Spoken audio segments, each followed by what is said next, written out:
My name is Camila. I'm 28 years old, and if you had told me a few years ago that my own family would erase me like I never existed, I would have laughed. Not because it was funny, but because it would have seemed impossible. I was the good daughter, the reliable one, the one who stayed behind to clean up after the messes, to comfort others even when I was the one falling apart inside. But none of that mattered in the end. When they shut the door behind me that night, they didn't yell, they didn't curse, they just stood there, their faces as blank as the walls I grew up staring at. And the sound of that door closing it still echoes in my mind. A dry, final thud that told me everything had changed. I was no longer a part of them. I was cut out like an infection. And then, 3 years later, came the envelope. I remember every detail. It was a Tuesday morning, my apartment was freezing because the radiator had stopped working again. And I was halfway through making cheap instant coffee when I heard the letter drop through the slot. I wasn't expecting anything. No one sent me mail. I lived quietly, invisibly, in a studio that smelled like damp walls and forgotten dreams. But there it was, an envelope? Thick, formal, with my full name typed neatly on the front. I thought it might be a mistake. Or maybe something official debt collection. A bill, bad news wearing a business suit. I tore it open with zero expectations.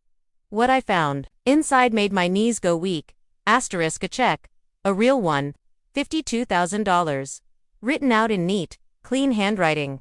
My name spelled perfectly. No note. No explanation. No apology. Just the check. I didn't even cry. I laughed. That kind of dry, bitter laugh that feels like it's scraping the inside of your throat. Because of course, they would do this. After cutting me off, pretending I didn't exist, they'd now throw money at me like it would undo everything. But I'm getting ahead of myself. You need to understand what happened before. How everything went so wrong. How a family that once seemed ordinary could turn into something that still haunts me at night.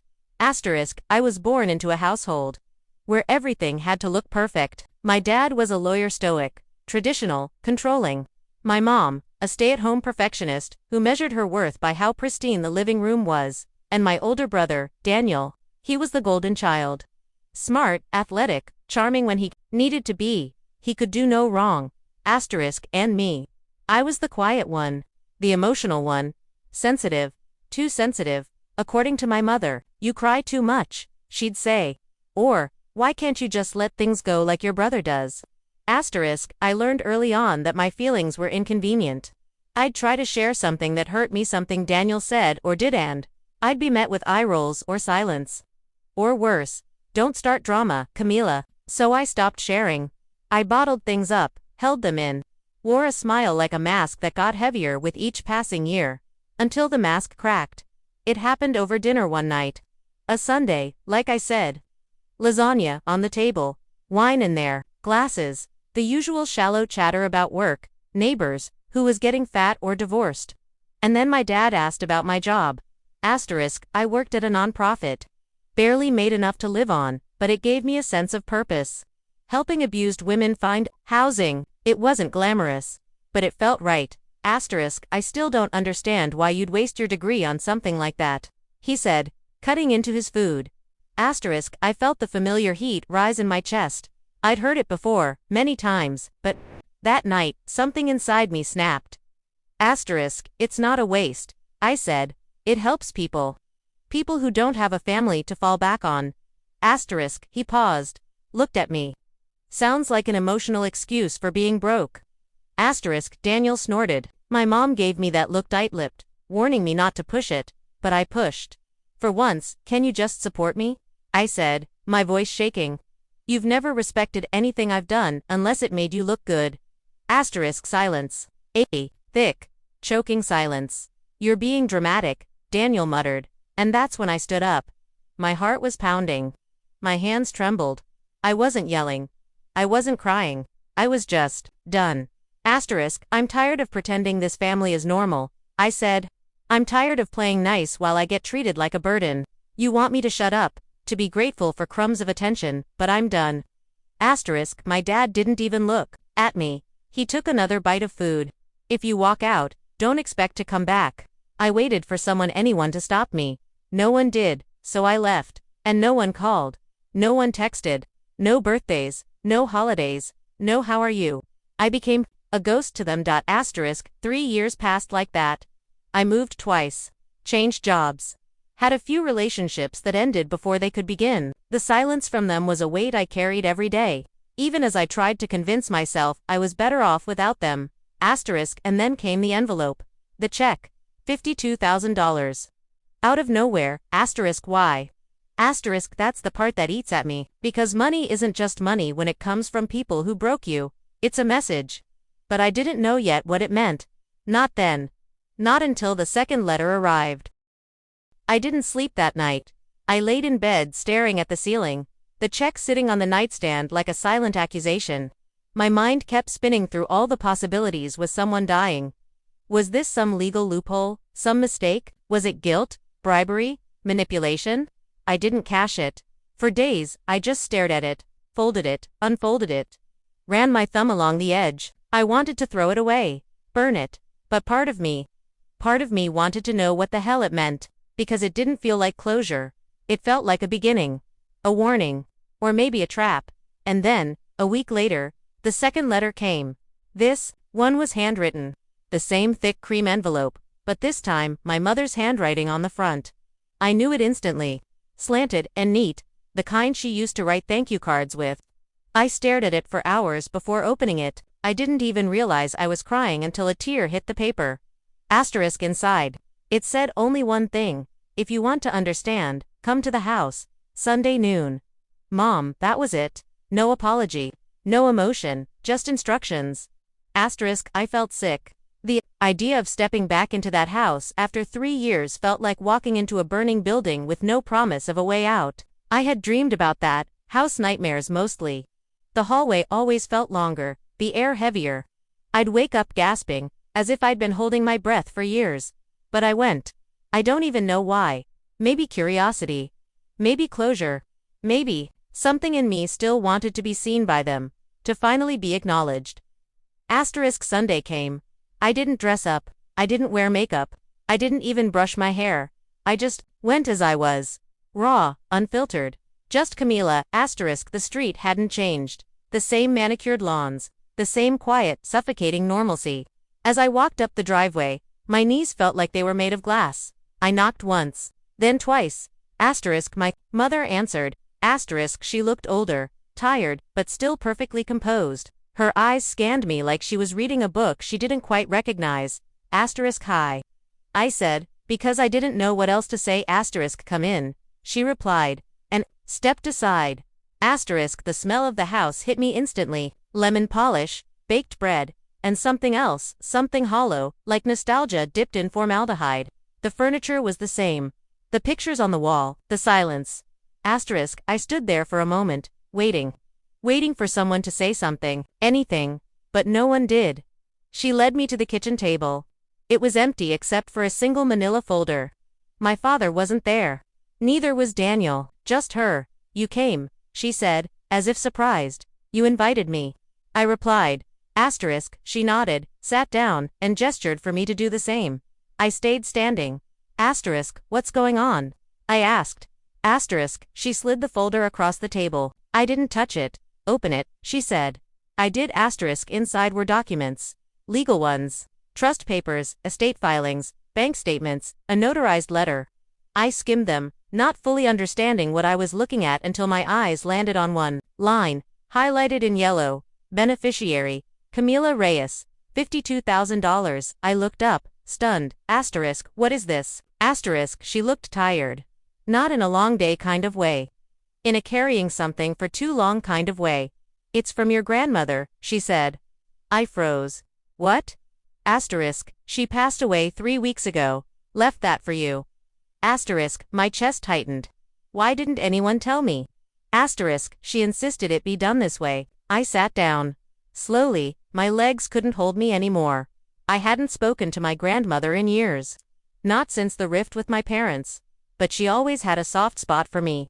When I was a child, she'd sneak me chocolate when my mom wasn't looking. She taught me how to braid hair. She listened, really listened. I remember the last conversation we had. She told me, you feel too much, Camila. That's not a weakness.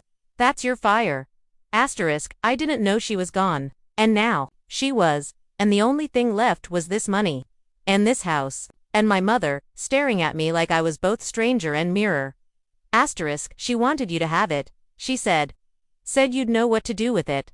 Asterisk, I didn't speak. I couldn't. I felt like I was falling through time, through memory, through grief I didn't know I still carried. Asterisk, I didn't agree with it, my mother added, but her will was very clear. Asterisk, there it was. The truth, hidden in legal language.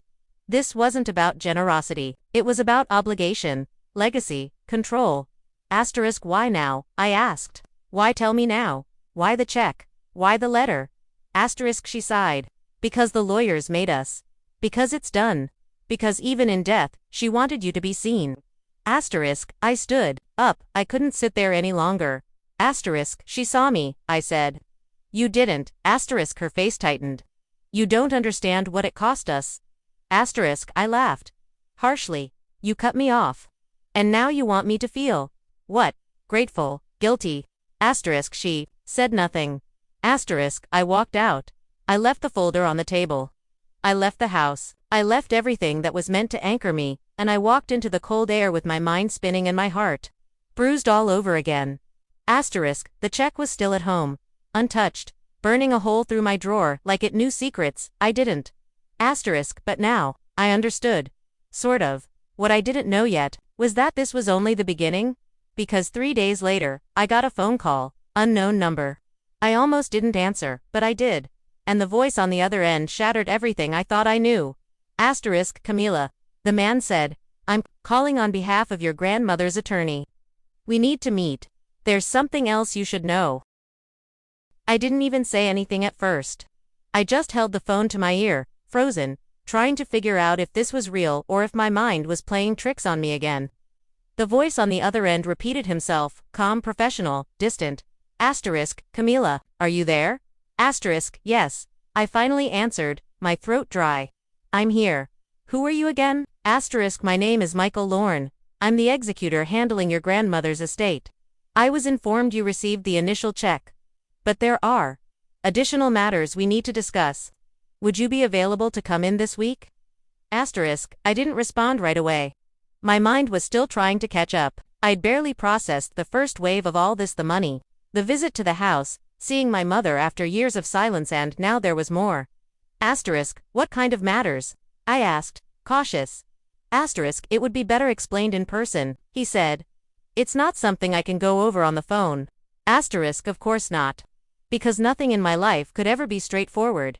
Asterisk, we arranged to meet the next day at his office, downtown, 10 in the morning.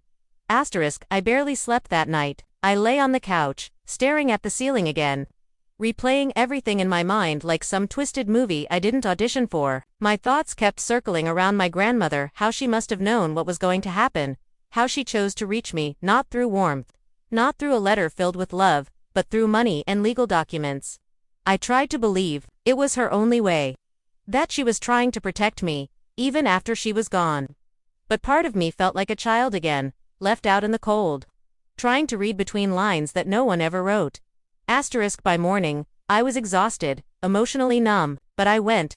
Asterisk, the office was in a tall glass building with mirrored windows and quiet elevators that smelled like steel and carpet cleaner. The receptionist smiled too brightly, asked me to wait, and within minutes, I was led into a private room. Asterisk, Michael Lorne was a thin man in his 60s, with a gentle face and tired eyes. He shook my hand and offered me coffee, which I declined. I just wanted answers. He got straight to the point. Your grandmother left behind a second document, he said, opening a folder. It was sealed separately, with instructions not to be revealed until after the initial transfer was complete. Asterisk, why? I asked. Asterisk, he looked at me, then glanced down, as if choosing his words carefully. Asterisk, she was a very private woman, strong-willed. She believed in letting people process things in stages. Asterisk, stages, like grief, like betrayal. Asterisk, he handed me a letter, sealed, my name written in her handwriting. I stared at it for a long moment before opening it. Inside was a single sheet of paper, written entirely by hand. My Camila, if you're reading this, then you've already felt the first piece of what I left behind. Asterisk. But money means nothing if you don't understand the reason behind it. Asterisk, there are things you were never told. About me. About your family. Asterisk, you always saw through the cracks. Even when no one else did. Asterisk, what I couldn't say in life. I leave for you in truth, now asterisk, go to the cabin. Everything is there. You'll know what to do. Love always. Grandma Rosa. I felt like the air had been knocked out of me. The cabin. My grandmother had a property up north, near the lake. She used to take me there when I was little, during the summers when my parents were too busy to deal with me. It was the one place I ever truly felt safe. Asterisk, I hadn't been there in over a decade. Michael slid another folder across the table. The deed is now in your name, he said. She transferred ownership 2 months before she passed. Asterisk, I blinked, still holding the letter. She planned this. Asterisk, he nodded, meticulously. Asterisk, there was more. Keys, directions, a security code. A final clause stating no one else, not my parents, not Daniel, had access to the property. Only me. Asterisk, I left the office in a daze, holding more weight in my hands than I could understand. The check, the letter, the deed. A future I hadn't asked for. Now forced into my lap like a puzzle I didn't know how to solve. But I couldn't ignore it. So, 2 days later, I packed a bag, rented a car, and drove 5 hours north. Asterisk, it was early evening when I reached the cabin. The sun was low, casting long shadows across the trees. The air smelled like pine and old wood, and as I stepped out of the car, I felt something in my chest loosen, like an old wound sighing open.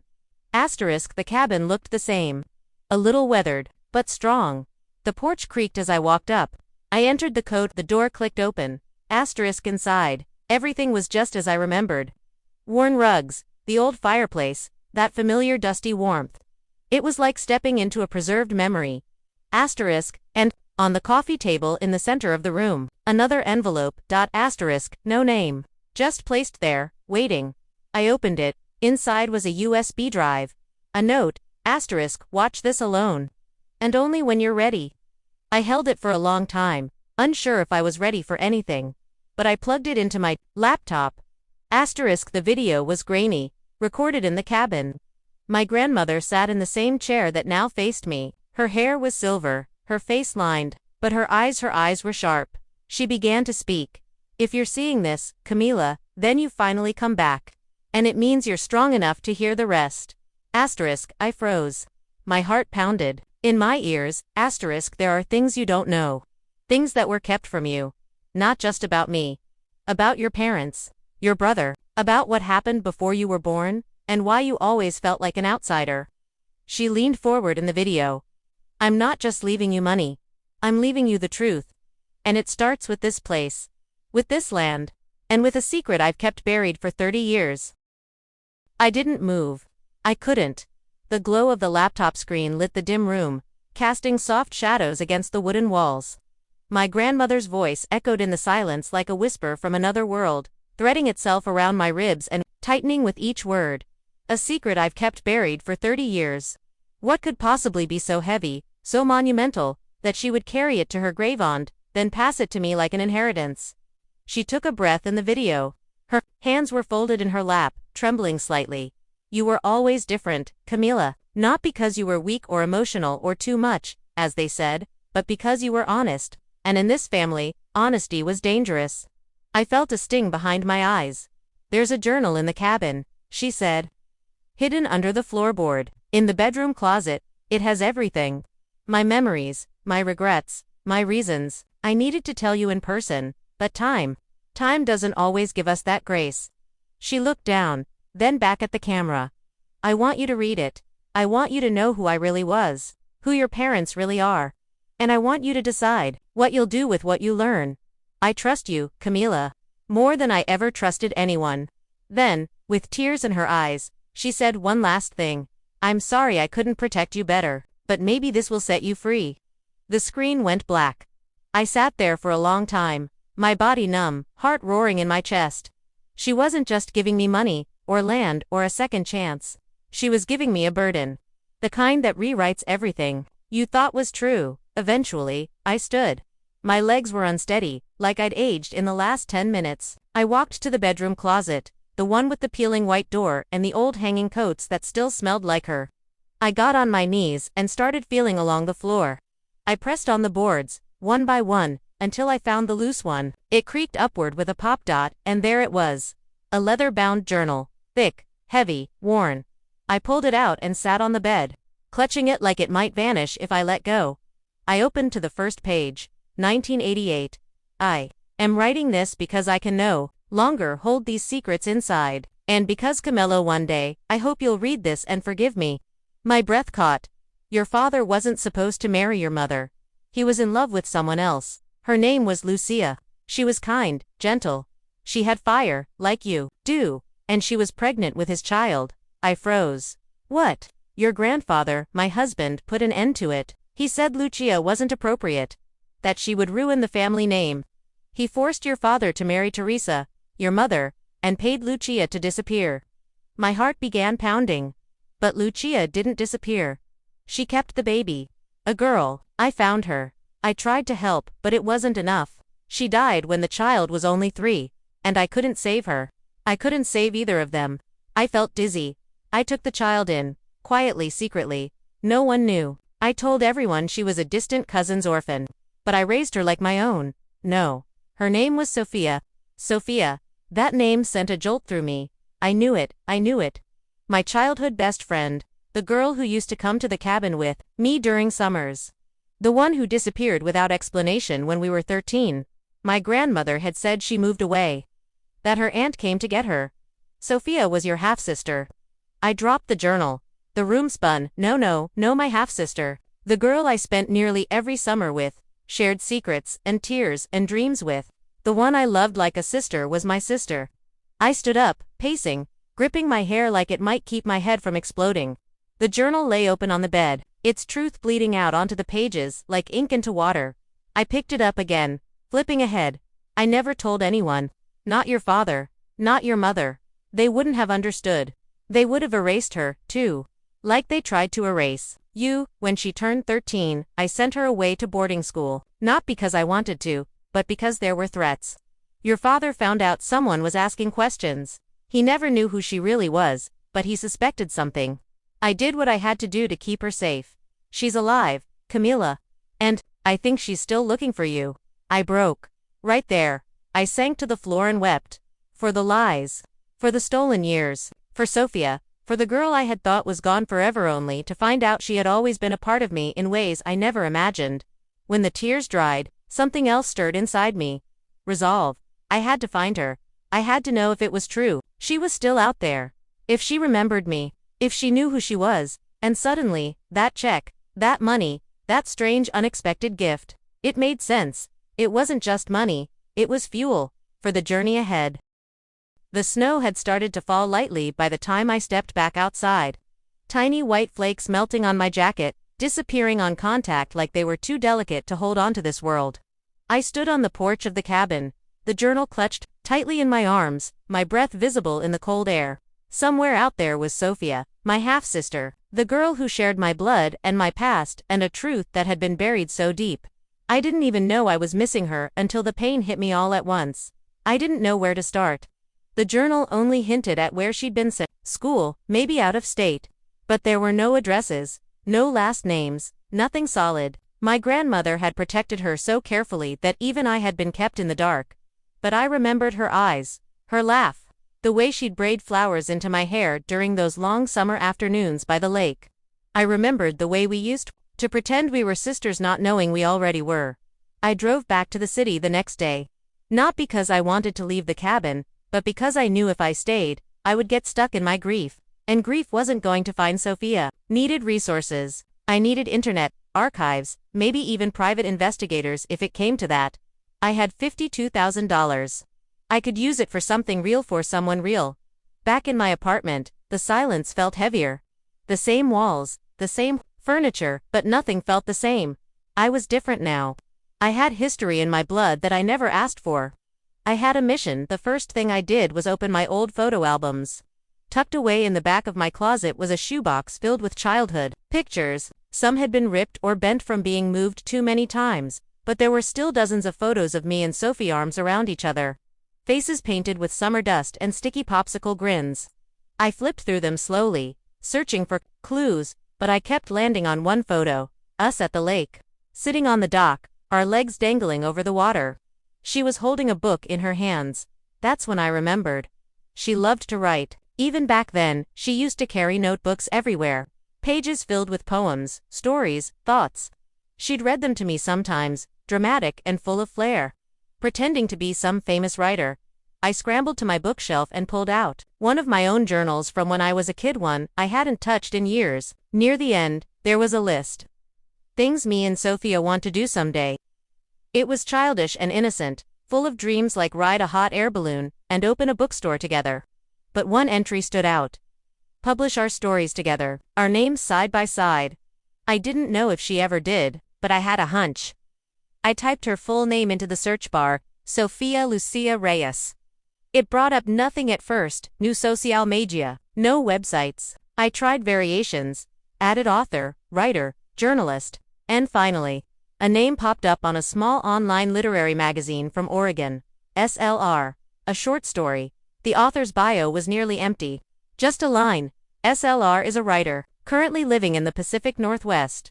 It wasn't proof, but it felt close, too close to ignore. I emailed the magazine. I didn't say much, just that I was trying to reach the author. That it was personal. I left my number. I didn't expect anything. I figured I'd hear nothing back. But 2 days later, my phone buzzed, with a number I didn't recognize. I answered it with my heart in my throat. Hello. There was a long pause. Then a voice. Camila. I almost dropped the phone. It was her. I knew it instantly. Softer, older, but undeniably her. Is it really you? I asked, barely breathing. Another pause. Then, I hoped it was you. When I saw the email, I thought maybe I was imagining it. Tears welled up in my eyes.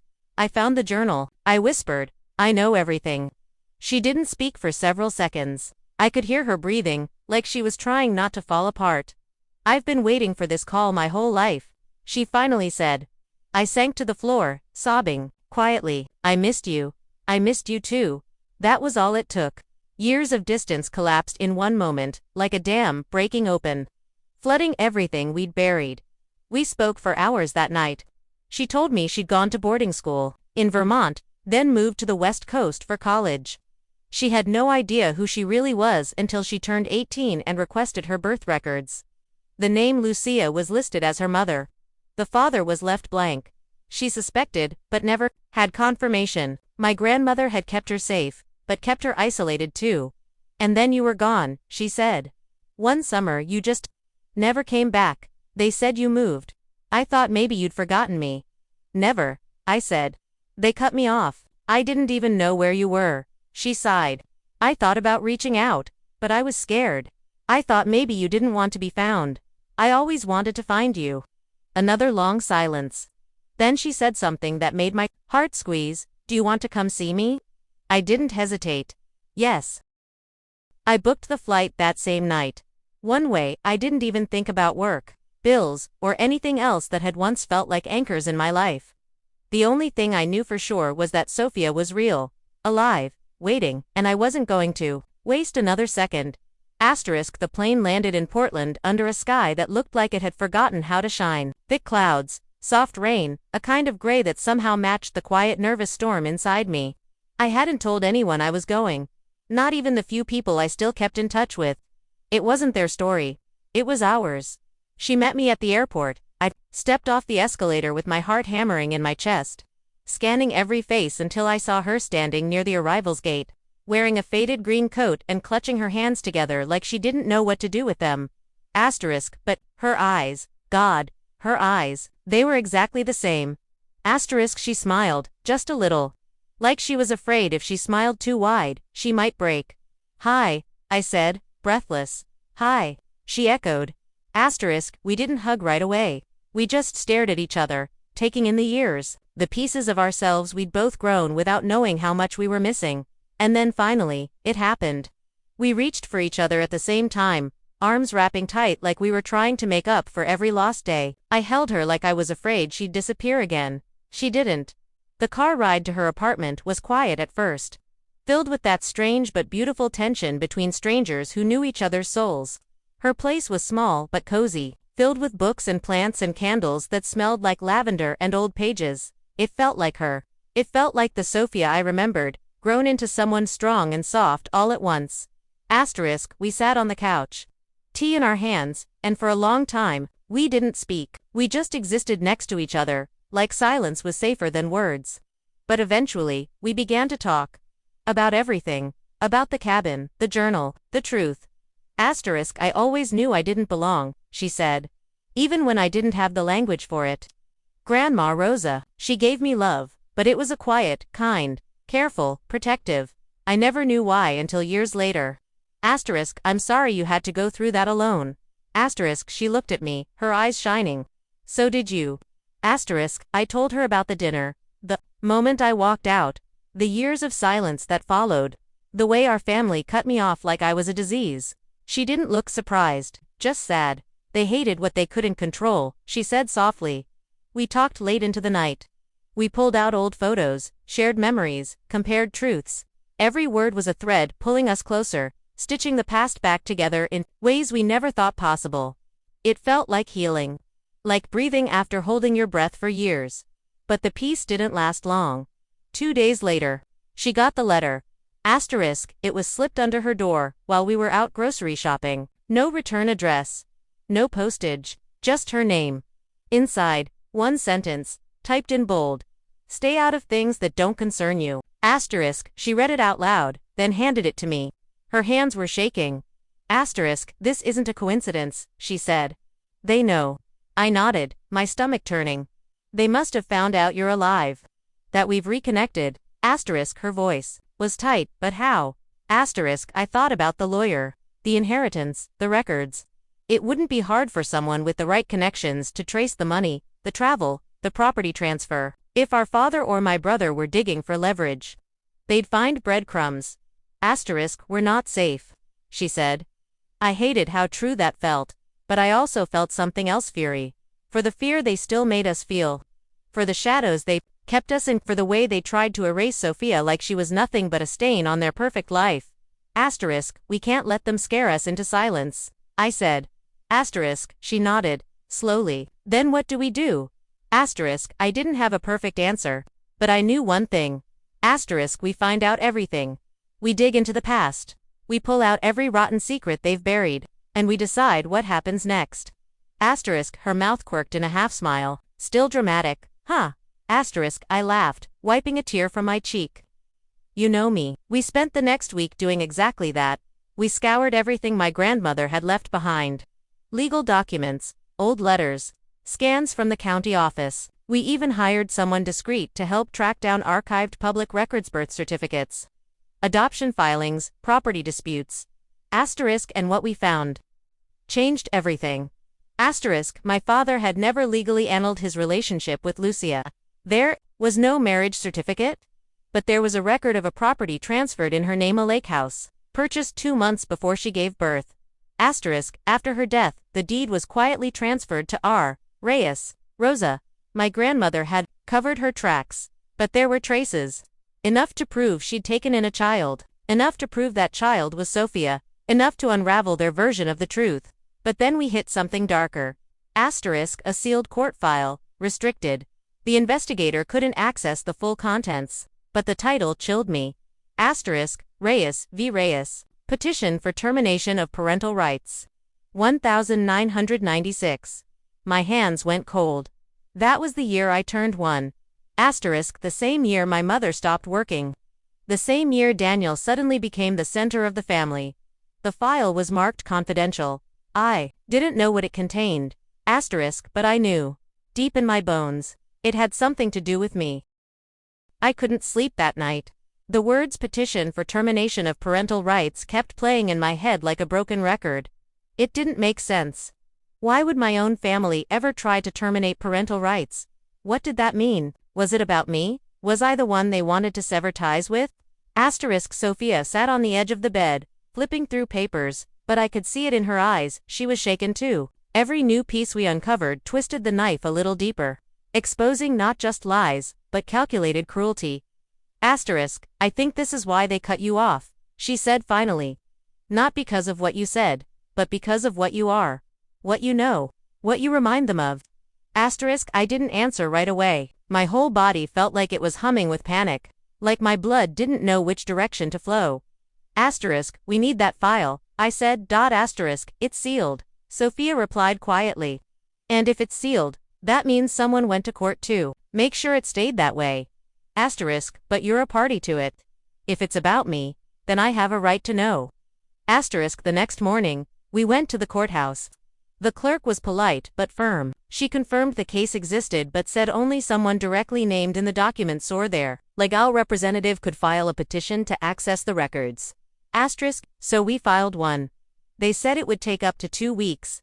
2 weeks felt like a lifetime. Asterisk, during that time, I stayed with Sophia. We became sisters in every sense of the word, sharing meals, sharing fears, finishing each other's thoughts like we used to. But there was also a new layer to us now. A weight, like we were standing on the edge of something huge and couldn't see what waited on the other side. Asterisk, on the 9th day, I got a call. The court had approved my petition. I remember my fingers trembling as I held the envelope in the parking lot. The sealed records, now mine to open. The truth, heavy and silent in my hands. Asterisk, we didn't wait. We went straight home, sat at the kitchen table, and opened it together. Inside was a storm. Legal briefs, affidavits, testimonies, and one word that kept appearing, over and over again, like a curse. Custody, but not between my parents. Between my grandmother and my mother. My mother had filed to terminate Rosa's guardianship rights. Guardianship of me. I stared at the page, my vision going blurry. Wait, Sophia whispered. You weren't raised by your parents. I couldn't breathe. I flipped through the papers like a madwoman until I found what I didn't know I'd been looking for. Asterisk, a temporary custody order, dated August 1995. Rosa Reyes, appointed guardian of minor. Camila Lucia Reyes. My full name, I was 1 year old. Asterisk, that was the year she moved into the house with us. The year everything changed. The year I stopped sleeping in the nursery and started sleeping in her room. Asterisk, oh my God, I said. She raised me. Sophia covered her mouth with her hands. All the memories came rushing back. Who sang to me when I was sick? Who packed my lunches? Who showed up to school plays? It wasn't my mother. It was her, Rosa, but there was more. A letter, handwritten, tucked in the back. From Rosa, addressed to the judge. Asterisk, I have raised Camila since she was 6 months old. Teresa abandoned her emotionally. She has not once stayed through the night. I feed her, clothe her, calm her when she screams. I love her like she is mine, because she is mine in every way that matters. Asterisk, I stopped reading. I couldn't. The words blurred. Asterisk, why? I whispered. Why would she raise me, but not tell me? Asterisk, Sophia squeezed my hand. Maybe she thought she was protecting you. Maybe she didn't want you to feel unwanted. Asterisk, but I did feel unwanted. I always had. Now I knew why. I wasn't just the disappointment. I was the reminder. To my mother, I was the child she tried to give away. We spent hours reading through every page. My mother had won the case in the end. When I turned 5, she reclaimed full custody. But by then, I was already deeply bonded to Rosa. It explained everything, the tension, the resentment, the silence. She hated me, because I loved the woman she couldn't stand, and the woman she feared. Sophia and I didn't speak for a while after that. There was nothing left to say. Just the cold truth sitting between us. Asterisk, but later that night, as we sat by her tiny fireplace, she looked at me and said, I think Grandma knew we'd end up here, together. That's why she left you the cabin, the money, the truth. Asterisk, I nodded. But what do we do now? She looked at me, firelight dancing in her eyes. We write, we tell the story. Not for revenge, but for the record, for the girls we were, for the silence they forced on us. We don't owe them our silence anymore. Asterisk, something inside me cracked open. A release. We started that night. 2 sisters, 1 story, and a promise. We would not be erased. When dawn broke the next day, its pale light felt like a benediction, a promise that after so much darkness, something new could grow. Sophia and I sat at her kitchen table, notebooks open, pens poised. The fire in the fireplace crackled behind us, echoing the tremor in my chest. Writing our story felt like exhaling after holding the weight of secrets for decades. Asterisk, we began with the earliest memories, her first smile. My first steps, the summers by the lake. The stories, we whispered, in the cabin. Each memory was a thread, and together we wove them into something solid, something real. We wrote about Rosa's hands, gentle yet firm, guiding us. About the sting of our parents' absence. About the moment I walked away from home, and the moment we found each other again. Asterisk, hours passed in a blur.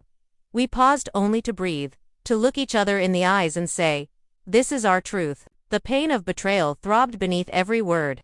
But so did a fragile hope that by honoring our grandmother's legacy, we could reclaim our voices. Asterisk, by afternoon, we had a rough draft of the first chapter. We read it aloud, our voices overlapping in grief and relief. There were tears, but also laughter, unexpected, healing laughter. When we recalled Sophia's terrible horror story contests or my tendency to narrate every little thing in melodramatic flair. Asterisk, that actually reads pretty well, Sophia teased, nudging me with her elbow. Asterisk, I smiled, we could be co-authors. Asterisk, she grinned back. Just like we planned. Asterisk, at that moment, it felt possible. That our words could build a new life, one not defined by silence. Asterisk, but our work didn't go unnoticed. That evening, a knock at her door startled us. I glanced at the clock. 9 p.m. Neither of us expected visitors. I exchanged a look with Sophia before she went to answer. Asterisk, she returned pale. In her hand, an envelope, no stamp, no return address. She handed it to me, her fingers trembling. Asterisk, inside was a single photograph. Not printed by a machine, but developed from film, grainy and intimate. It showed Rosa, holding a tiny baby wrapped in a blanket. Behind her, in the shadows, two silhouettes, a man and a woman. My parents, younger by decades, watching with expressions I'd never seen, something between regret and longing. Asterisk, on the back, in faded ink, a single line. Asterisk, remember where you came from. Asterisk, I felt the air leave my lungs. My grandmother's message, delivered from beyond, felt like both a warning and a benediction. She was reminding us never forget the roots of our story, the lives entangled in every secret, every lie. Asterisk, we paced the living room, photo in hand, hearts racing. They're watching us, Sophia whispered. They know what we're doing. Asterisk, I nodded. And they want us to remember why we started. Asterisk, that night, sleep eluded me. I lay awake listening to the wind, imagining shadows moving outside, but I also felt something fierce inside me, a determination that no threat could extinguish. Asterisk, over the next days, we reached out to small presses and literary agents. We shared our outline cautiously, redacting names and dates. We refused to be silenced by fear. We refused to let our story be buried again. Asterisk's responses were slow, but hopeful. One indie publisher wrote back, expressing interest in our raw, honest voice. Another agent asked for more. Each reply felt like a victory, a sign that our voices mattered. Asterisk, still, every milestone brought new tension. Anonymous emails hit Sophia's inbox, telling her to stop digging. My phone lit up with a text from an unknown number. Stop before it's too late. But we pressed on. Our anger at the injustice burned brighter than our fear. Asterisk, then came the first major breakthrough. A well-known literary magazine accepted an excerpt from our memoir. They wanted it for their next issue. We stared at the acceptance email in disbelief. Asterisk, we did it, I whispered, tears pricking my eyes. Asterisk, Sophia reached across the table, squeezed my hand. We did. Asterisk, that night, we celebrated with tea and cake and a promise. No matter what came next, we would face it together. Asterisk, I thought of the check, the $52,000 that had thrown me into this whirlpool of discovery. We used part of it to pay for legal help, to ensure our safety, to secure copies of records. But most of it we invested in our story. In truth, in our future. Asterisk, as I lay in bed that night, I felt something I hadn't felt in years. Peace. A fragile, flickering peace, but real. Because I was no longer alone. Because I'd reclaimed my voice. Because I'd found my sister. Because we had each other. Asterisk, and because our grandmother's last gift wasn't just money or a cabin. It was the courage to unearth the past and shape the future. Asterisk, we were writing the final chapters of our own lives now. And nothing could stop us. The magazine issue was published 3 weeks later. Our excerpt: an early chapter about the summer Sophia and I spent at the lake when we were 10 landed online first, with a quiet little author bio that read, "Sisters writing their way back to each other." We thought maybe a few dozen people would read it, maybe a handful of comments, but within 2 days, it had been shared over 10,000 times. People resonated with it deeply. Strangers wrote emails. Survivors of estrangement, abandonment, secret adoptions. People who had carried shame in silence. I remember one message in particular. A woman wrote, "You don't know me, but you just wrote the story of my life. Thank you for making me feel seen." That line stayed with me. Because for the first time in my life, I felt seen too. But our exposure brought something else, too. Something less kind. I got a phone call. From a number I hadn't seen in years. It was Daniel. I stood frozen in the hallway, staring at the screen as it rang. Answer it, Sophia said. Her voice low. I nodded and picked up. There was silence on the line at first. Then a voice I hadn't heard since the night I left. You really went through with it. It wasn't a question. Just a bitter statement. I swallowed hard. You knew what happened, didn't you? Another pause. I knew enough. I knew what she did. What she kept from us. You mean what you all tried to keep from me? He scoffed. We were protecting the family. I felt heat rise in my chest. From what? The truth. That wasn't your story to tell. She raised me, Daniel. She raised me. While mom and dad paraded you around like royalty, she was the only one who fed me, loved me, stayed. She did it to spite mom, he snapped. No, I said. She did it to protect me from mom. His silence told me everything. I know about the custody case. I know what they tried to erase. That's not what happened, he said too quickly. You don't understand the full story. Then explain it, I said. But he didn't. Instead, he asked, what do you want from us? I laughed. Bitter nothing. I haven't wanted anything in years. But I deserve to tell the truth. You're hurting people. No, I said. The truth hurts people. I'm just giving it a voice. He didn't speak after that, just hung up. I stood there, shaking. The call echoing in my hand like it had left a burn. Sophia walked over and wrapped her arms around me. That wasn't about you. That was about him losing control.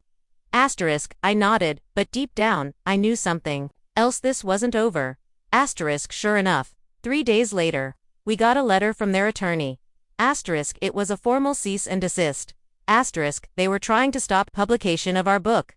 The letter claimed defamation, emotional distress, violation of privacy, legalese dressed up as intimidation. Our agent called us. They can't win unless you use real names and provably false statements, which you haven't. Still, it was terrifying. They were willing to bury us again if it meant protecting their image. Sophia and I spent hours debating what to do. We considered pulling the project, publishing anonymously, walking away. But in the end, it came down to this. We had already been erased once. We weren't going to let it happen again. We proceeded. The publishing date was set. Small, independent, and brave enough to take the risk. And in the weeks that followed, something shifted. Sophia began hearing from people to former classmates, teachers from the boarding school, even one of the nurses who worked in the pediatric wing where she was born, people who remembered Lucia, who confirmed she was kind, warm, and desperate to keep her baby. And then came the most unexpected message of all. From a woman in upstate New York. She claimed to be Lucia's half-sister. She said she'd been trying to track down Sophia for years. After hearing about Lucia's death and the child left behind, her name was Eliza. She had proof photos, letters, even an old voicemail from Rosa, asking her to keep her distance for the girl's safety. We arranged a video call. The moment her face appeared, Sophia gasped. She looks just like her. Alyssa cried when she saw Sophia. You have your mother's eyes, she said. And then, she told us everything. Lucia had tried to fight. She'd wanted to keep Sophia, but she was pushed out, threatened, offered money to disappear. She refused. Then the accident happened. Car crash, sudden, brutal. And after that, Rosa stepped in. Eliza had always wondered why Rosa never let her see Sophia. Now she understood. She kept you hidden. But she kept you alive. Eliza said, and she made sure one day, you'd know the truth. We hung up in tears. Another thread. Woven back into the tapestry of our lives. Asterisk every lie that had tried to bury us now became a seed. Of truth, of connection, of healing. Asterisk we dedicated the book to 3 women, Lucia, Rosa, and ourselves, asterisk because survival is its own kind of inheritance.